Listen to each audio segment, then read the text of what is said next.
Iri là thôi vào đây. Thầy lên trả thế bảo đây. 예, 이거는 하려나 니.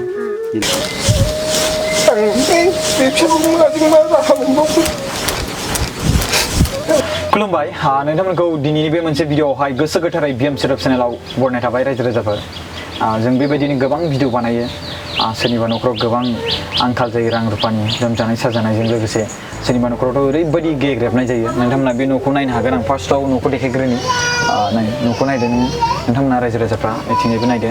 ओमफ्राय नैबे जों बेयाव थाफानाय नैबे आदैनि मुङानो जाबाय नीलेश्वर ब्रह्म आरो नैबे मादैनि मुङा सनाखि आरोना सनाखि ब्रह्म बेयाव फैनायनि खारना जाबाय नोंथांमोना नुबाय जानांगौ बेयावहाय जाय मानसिया माने बेखौ गोलां होदों आरो बेवहाय माने जों भिडिअ बानाय फैनायखाय सिङाव एसे हाबनो उसुबिदा जानायखाय बिथांमोना बेवहाय होदों आरो ओमफ्राय दायो रायजो राजाफोरा आं नोंथांमोनखौ बेखौनो बुंनो सानदों बेवहाय मोनसे बिराद गिदिर जाथाय जानाय बे फंबायहा बे फंबायनि नामा मा नामथाय सानसुमा ना टिउमार बेमार जाना दं रायजो राजाफोर बे सानसुमानियावहाय माखासे गासै खोथाफोरखौ मादैया माखासे बाथ्राखौ बुंगोन ओमफ्राय बिनि उनाव आदैयाबो बुंगोन आं दिनै दंफैयो लुसुद बिल गामियाव आरोना कमलसिं एरिया दतमानि ओरै फैयो आरोना इउएन एकाडेमि जेरै थुलुंगाफुरि ओरै जायगा माबाजोंजाय लामाजों बेजों फैयो ओमफ्राय बिनि गेजेराव बे लामाजों फैनानै गंनिया रिभार बेजों फैनानै कमलसिं एरियाखौ मोनो रायजो राजाफोर आं बे लुसुद बिल होननाय मोनसे गामियाव दंफैयो दा मादैया माखासे बाथ्राखौ मादै खोन्थाना होदो माबोरै बेफोरबायदि जाखो खुलुमबाय रायजो राजाफोर दिनै आंनि फिसाया जोंबो सिगां समाव मिन्थियामोन एसे एनैल' लोमजादोंमोन आरो जोङो डक्टर फिसा फिसौनाव नायहोदोंमोन ओमफ्राय बेनिफ्राय नायनानै जोङो जेनेबा मानि थाखाय हामा जाथारखो साननानै जोङो बिदिनो नायनानै दासो मिन्थिबाय आरो क'क्राझाराव लांनायावसो मिन्थिबाय जे बिनि खर'आव टिउमार जादों होननानै ओमफ्राय दा बे टिउमारखौहाय जों गारनो जेबो राहायानो गैला जायखिया सिगाङाव लांबाय आरो लांनानै दा मोननै होननानै बुंनायलाय डक्टरा दा मोननैयावहाय मोनसेखौ मावबाय दा मोनसेखौ मावनोनो जोंहा जेबो राहायानो गैला आरो ओंखायनो आङो दा रायजो राजाफोरनि जेनेबा अनसुंथाइ मोनो खोमा होननानै आरो जोंनि सारमोननिसिमबो गोजौनि जोंनि रायजो राजाफोरनि सिगाङावहाय आरो जेनेबा सारमोननिफ्राय जों एसे एनै अनसुंथाइ मोनो खोमा साननानै जोङो बेखौनो जोङो दा नैबे रिपर्टारफोरखौ लेंहरनानै जों बेबायदि भिडिअ कल खालामनाय माबायावहाय हगारनो होननानै जों बिसोरखौ लेंहरनाय जाबाय आरो ओमफ्राय नुगोन नायनो हागोन आरो बेनावहाय मा जेनेबा दा मोनसेखौहाय खालामनायाव मोननै मोनथाम हासिनानै दा खर'आवबो मोनसे दङ आरो गोदोनायावबो उदैयावबो बेखौ खालामदों नालाय ओमफ्राय दा आरो मोनसे गिदिर दंबावोनो ओमफ्राय दा बेखौ खालामनो जोंहा जेबो राहायानो गैया आरो ओमफ्राय आरो देखायनो हागोन आरो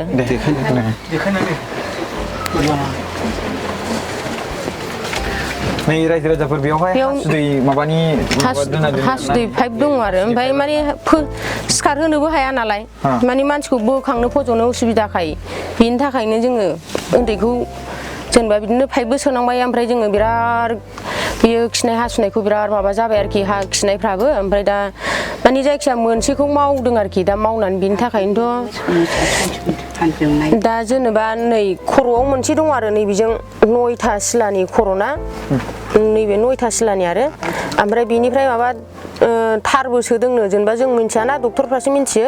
बेजों थार सोनानै बेजोंहाय बेखौहाय बेजों सोबाय आरो नै बे थारजों थार सोबोनानै बेयाव ओमफ्राय दा जायखिया आरो सोनायनि खारना ब्रेनावनो आरो मोनसे दंबावो जाहैबाय आरो जेनेबा टिउमाराहाय ओमफ्राय दा जोङो बेखौ खालामनोनो जोंहा बेखौ खालामनो जेबो राहायानो गैला आरो सिगाङाव जोङो जा एसे मोसौ दंमोन बेखौबो फानबाय आरो एसे एनै जोङो हा बाहाग दंमोन बेखौबो जोङो फानजोब्बाय दा जोंहा नायनोनो जेबो राहायानो गैला आरो ओंखायनो जोङो मा राहा खालामबावनो बेबायदि साननानै जों जेरैबो राहा गोथि जानानै जों उन्दैखौ ओरैनो फुथुनानै दोननाय जाबाय आरो बेसेबां गोबाव जाखो लाबोनानै दोनफैनाया बिदिनो 20 दिनानो जाबाय नामा दिनैसिमाव 20 दिनानो जाबाय आरो एसे गोबावसै ओमफ्राय दा जेनेबा जोंहा बेखौ लांफिननो थाखायनो जेबो राहा गैला आरो थाइसेबो फैसा गैला आरो फानथावथाव जिनिसानो जेबो गैला आरो गासिबो बेखौ नायनो थाखायनो जोंहा फानजोबनानै दा नायनायनि फारसे जेबो राहायानो गैला आरो बेनिखायनो आं रायजो राजाफोरनाव एसे मोनो खोमा अनसुंथाइफोर बेफोरबायदि होननानै जों दा बे सारमोनखौ लेंहरनाय जादों आरो रिपर्टारफोरखौहाय खुलुमबाय रायजो राजाफोर दिनै आङो बे आंनि फिसा सानसुमाखौ आगोलाव जाथि आरो मेगनाबो नुबावासो होननानै दा खालायनानै रायजो राजाफोरनि अनसुंथाइ एसे मोनदों मोननानै आंनि सय सम्पति फानदों बेनिफ्राय बेजों आङो हजों एनआरसि हस्पिटालाव लांदों बेबो प्राइभेट बेवहायबो थाखायाबो थाङा नङा थांबाय आंनि जा सय सम्पति हा हु फानजोबनानै बे फिसाखौ फाहामनो थाखाय आं लांदों लांनायाव दा आंहा थाङै थुङै थाखाबो जोबहैबाय दा अपारेसनाबो मोनसेल' खालायनो हाबाय मोनसेसिमखौ आं दोननो हायाखिसै गावसोर होनदोंमोन 15 दिन परे बा 20 दिन परे बानायफिनगोन होननानै दा आङो बिसिमखौ दोनहैनो हायाखिसै दा बे दिनै बे फैसा गैयिलाय आङो खुनुरुखुम न'सिमल' बे फिसाखौ लांफिनसै उनाव माबा मोनसे जागोन बियो जाथि खुरमाफोरनाव एसे एनै बाय बाहागिफोरनाव मोनबाय बायलाय खोमा होननानै आं बे फिसाखौ लाबोफिनना हनै आंहा दा राहा गोथिफैबाय जेरावबो जेबो मोननांगौ माबायानो गैला बे जिनिसाव आङो दा टिउमाराबो मोनसेल' नङा मोननैलाय मोनसेल'बाबो जेबो नंलामोन मोननैखाय दा टिउमार गिदिरखौनो दा बानायहैफिननांगौ टारगेटआ नै सफैबायानो आं फैसा थाखा गैयिनि थाखाय आं लांनो हायाखै बागदावदों दा बे फिसाखौ गिसिब नांनायखौ बागदावनाङाथ' अननानै गिसिबसो नांदों रायजो राजाफोरनिफ्राय आरो आङो गोजौ लेभेलाव बे सारमोननि बे प्रमद बर' सारमोनखौ एसे अननानै अनसुंथाइ हरो खोमा होननानै आङो आसा खालायो बिनि थाखायनो आङो नैबे सारमोनखौ फेसबुक माबायाव हगारनो होननानै आं लिंहरदों दा बिनि थाखायनो आं बे फिसाखौ माजों मा खालायनानै दोननो बिदिनो फुथुनानै दोनबाय थानाय जाबाय लाबोनायनिफ्रायनो बेनो बे लांफिननो लाहार फाहारानो गैला माजों मा खालायना लांफिननो हाबावगोन आंलाय बिनि थाखायनो आङो रायजोफोरनाव एसे अनसुंथाइ मोनो खोमा होननानै आं आसा खालायो आंहा जेबो राहा गैला मा खालायबावो बे फिसाखौ आरो आंनि फिसाया मेगनबो नुवा जाबावबाय मेगनाव फोथासेबो नुलानो मेगनखौ नायनाय बायदि नुयो मेगना नुला जाहैदों एसेबानो मानसिया बागदावनायसो जाबाय माबा गाबज्रियाबानो माबाला माबा मोनसे अनसुंथाइ मोनबोबाय खोमा रायजो राजाफोरनिफ्राय बा जोंनि सरकारनिफ्राय बिदिखौ आं आसा खालायनानै आं बे फिसाखौ माजों मा राहा मोनबावगोन आं बेखौ जाबाय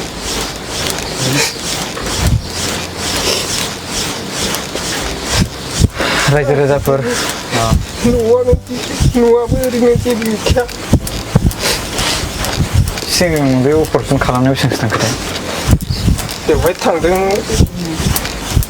3.5 लाख गाहाम थांबाय 3 लाख 3.5 लाख थांबाय ओमफ्राय दा बे मोनसेयावबो थांबावगोन आरो बिदिनो थांबावगोन दा माजों मा राहा दंबावो आंहालाय गोथिजोब्बाय आरो आं मा खालायबावनो ओमफ्राय सानबेसे लाबोना दोनफैखो दा दा मथा मथि 20 दिनानो जाफैबाय ओमफ्राय दा लांफिननांसिगौ लांफिननांसिगौ एसे बारबावबायसो राहा लामाया गैथारला माथो होननानै आङो दोनथ'नाय जादों आरो आं माबा मोनसे बेबस्था लाग्रोबावनोसै बे फिसा थाखाय होननानै मा खालामनो फैसा थाखा गैयाबानो होननानै स' रायजो राजाफोर नोंथांमोना मिथिखाबाय आदैयाबो गावनि फिसाज्लाखौ बासायनो थाखाय गोबां जि खस्थ' खालामदों बेखौ जों मिथिबाय बिथांनिफ्राय ओमफ्राय दायो बिथांनि जि खर'आव जे टिउमार जादों बे बिराद गिदिर बेमार आरोना रायजो राजाफोर टिउमार होनबाथाय जों फिल्मफ्रावसो नुयो फिल्मफ्रावसो बेफोरबायदि टिउमार बेमार जानाय खोनायो बाट दिनै आं बेसिकेलि बुंनो थाङोबा बेयो दिनै आङो मोगथाङाव दिनै नुनो मोनबाय आरोना नैबे फंबायखौ मा नामथाय फंबायनि नामा सानसुमा ब्रह्मनिया बेयाव मोननै गोजोन टिउमार बेमार जादों रायजो राजाफोर सोर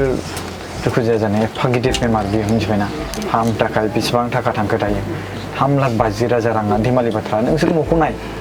बे न'आव 3,50,000 रां थानायनि केपासिटि दं नामा अब्लाबो बिथाङा जिखिनि हायो दाहार दुहर आरो जिखिनि खामायनानै न' लुनोबा माबा मोनसे खालामनो थाखाय दोननाय दंमोन जिखिनि 1 लाखसो बेजों दाजाबनानै माखासे दाहार लानानै दिनै 3,50,000 रां बिथाङा गारनानै बे फंबायखौ फाहामहैबाय सानसुमाखौ आरो बिनि गेजेराव मोननै गोजोन टिउमार दंदों मोनसेखौ उनाव खालामो मोनसेखौ सिगाङाव खालामो माने खेबसेनो मोननैखौबो खालामनो हाया जाहैदों स' बेनिखायनो दिनै 20 दिन जाबायमोन लाबोनाया 15 दिननि गेजेरावनो लांनांगौमोननो बे उदैयाव नै नायबानो जाबाय आं होनानै नै बे उदैयाव जे दुरुंजों माने मा दुरुं बिथांमोननि डक्टरफोरा सुथेनाय बेजों बेखौ माने 20 तारिखआवनो खुलिनांगौ होनदोंमोन नामा 20 तारिखआवनो खुलिनांगौमोन दिनै आजि 26 जालायलायबाय नङाबा 27 जाबाय नामा दिनै 27 जालायलायबाय होनबा 7 तारिख बारबाय मानो होनबा लाना थांनो हायाखै न'खरनि जिखिनि प्रब्लेम जे न'आवनो इसां प्रब्लेमखा आरो बिनि गेजेराव इसां रां बहा मोननो स' बेखौ लानानै आदैयाबो माखासे रायजो राजाफोरनि सिगाङावहाय गाबबाय बायनानै मदद बिदों नोंथांमोनाबो अननानै मदद खालामदों जोंना ओमफ्राय दा बिथांनि न'खराव गासै 7 दङ नैबे आदैनि हिनजाव मादै ओमफ्राय मादै आरो आदैनि फिसाज्लाया देरसिन नैबे टिउमार जानाया दा बेनाव मोनसे आरो टिउमार दंबावो आरो बिनि उन्दैसिन नैबे नानि आरो बिनि उन्दैसिन नैबे फिसाज्ला उन्दै ओमफ्राय दा नैबे नानिया बुंनो नागिरदो आरो फंनैसो दा नानि बुंलाय खुलुमबाय रायजो राजा नोंथांमोन आंनि आदाखौ दिनै माजों फाहामबावनो जेबो राहायानो गैलिया खादा नागिरबाबो जेबो खादायानो गैलिया रायजो राजाफ्रा अननानै एसे अनसुंथाइ हरोबा जों जोबोर गोजोनगौमोन आरो बे स्केन खालामनाय ना औ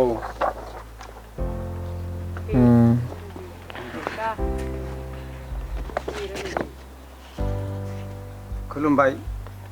रायजो राजाफोर दिनै आंनि फिसानि नैबे खर'नि स्केन खालायनायाबो बेवहायनो गावसोर डक्टरफ्रा मोनदों टिउमार मोननै नैबेनो दा बेवहाय मोननायलाय मोनसेखौ खुनुरुखुम बे दै फसरनायखौ गावसोर बानायना हरबाय दा नेक्स्ट बाराव बानायनांगौआ गिदिर होनदों गावसोर एसे जोंबो मोनथिजोबा डक्टरफोरनि खोथा दा बे बानायनांगौआव नैबेयाव रिजाल्टखौ जोंनो बानायना हरदों दा बेवहाय बबाव मा मोनदों जोंबो मोनथिया नैबेखौ होनदों बे गोजौनिखौनो बेखौ होनदों होननायालाय बे जोंबो गासिबो मोनथिजोबला आरो दा नै बेखौ माबानानै जोंनो हरफाजोबदों आरो नै लेखाफ्रा गासिबो दंजोबो बेवहाय गासिबो लेखाया बिनि गेजेर ना औ जा बुरजाखा लेखा नालाय बुरजाखा आरो नै बेयावबो दङ नैबेबो स्क्रिन टेस्ट दंबावो आरो नै रायजो राजाफोर नैबावबो दंबावो नै मोनसेबाव बेयाव स्केन दङ मोननै दंबावो बेवहायबो हाराखौ नायजोबदों बिलाइ ओमफ्राय आरो बेयाव नैबाव मोनसे दंबावो मा नैबेबो बिलाइ बेखौबो होदों जोंनो हरफादों आरो बेयावनो होखाजोबदों नै लिरनाय थिरनाय जों आंबो सिनाया मोनथिया आं लेखाखौनो फराय मोनखायाखै रायजोफोर दा बेखौ जा हरदों आङो बेनि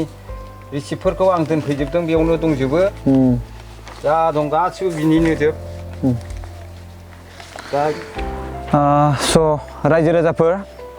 आं बुंखाबाय लुसिड बिल होननाय मोनसे गामियाव आं दंफैयो बे गामिया कमलसिं एरियायाव गोग्लैयो आरोना दतमानि खाथियावनो दतमानि बारा गोजान जाया कुसुगाव ब्लक गोग्लैयो जाहैदों ओमफ्राय बे फंबायनि थाखाय हासुदै नालाय बेयाव हासुयो आरोना बियो ओमफ्राय बेयावनो बेबायदि हालोदाव दङ मानसिया थोर मावलांबाय मानसिया हामलांबाय रानख्रबलांजोबथारलांबाय आरो दा मानसिया मेगना नुयोमोन दायो बिनि मेगना नुला मिथिबायना मानसिया नायो खिन्थु नुला आरोना मानो होनब्ला बिनि खोमायाव माने सरि बे नैबे खर' ब्रेनाव माने टिउमार जादोंमोन नालाय दा नैबे टिउमाराव नैबे मेगन खाथियावनो जादों जाहैदोंमोन टिउमारा ओमफ्राय दा नैबेजों अपारेसन खालामनानै बे पाइप आं दहाय देखायदोंमोन ना बेजोंहाय माने पाइपजों माने बे सिङाव थानाय माखासे टिउमारनि बे माखासे दै थायो जाहैदों माने डक्टरफ्रा बुंनाय मथेब्ला दा बे दैखौ बेजों हगार हरदों जाहैदों बिनि उनाव बे राननायनि उनावहाय अपारेसन खालामगोन माने बे रानबासो बेखौ अपारेसन खालामनो गोरलै जायो जाहैदों दा मोननै टिउमार दं बेनो नैबे फंबायनियाव सानसुमा फंबायनियावहाय ओमफ्राय दा मानसिया जानाय लोंनाय आरो माने बारा माबा गैयाना एकदमबारे गुड गैया जाहैबाय खस्थ' मोनबाय जानायफ्राबो सेरखम जागौबाय बिदि मोनो ओमफ्राय बे माबाबाय थायो खुख्लाबबाय थायो ना इयो औ माबा मानदों बेना मानदोंना इयो दा बे उदैयाव अपारेसननि थाखायनो बेखौ आङो माबाखौ जानायखौ फुरा होनो हाया माबा मोनसे जाफिनबावबा आङो थाखा गैया फैसा गैया माजों डक्टराबो होनखादोंना बिदि बारा थारमाने गावसोर होनदों बेखौ बुरजा जाहोनो मोना बे खेवसान्दिखौ बुरजा दाजाहो होनदों आरोखि अंखाय हाबहोनांगौ आरो एफा जाहोनानैबाबो दोननांगोन दा बेखौ आं खेवनांगौ टाइमा बारलांबाय 20 थारिखहालागै खेवहैदे होनखादोंमोन गावसोर ओमफ्राय दा बेखौ आं खेवहैनो हायाखिसै उसुबिदा मोनगारबाय आंबो बे उदैयाव हानाय हिसाबै थाखा फैसा गैयैजों जाबजों आं लांफिननो हायाखिसै नालाय दा बेनि थाखायनो आं दोनथ'नांबाय मानसिखौनो स' रायजो राजाफोरखौबो आं गोसो गोरबोजों आं माने आंनि फारसेनिफ्राय जानानै नैबे फंबायखौ फाहामनो थाखाय आं खुलुमनानै बयनिसिमबो आर'ज गाबज्रिहरो जाहाथे नोंथांमोना अननानै नैबे फंबायनि टिउमारखौ फाहामनायाव मदद खालाम जे हायो थाइसे थाइनै 10 थाखा 20 थाखा जेसेबांखिनि हायो स' आं बेखिनिखौनो बुंनानै गोसो गोरबोयै खुलुमनानै दोनथ'नाय थाबाय खुलुमबाय मानदों ना सादों सानजुमा गारिया सादों ना मानदों मानदों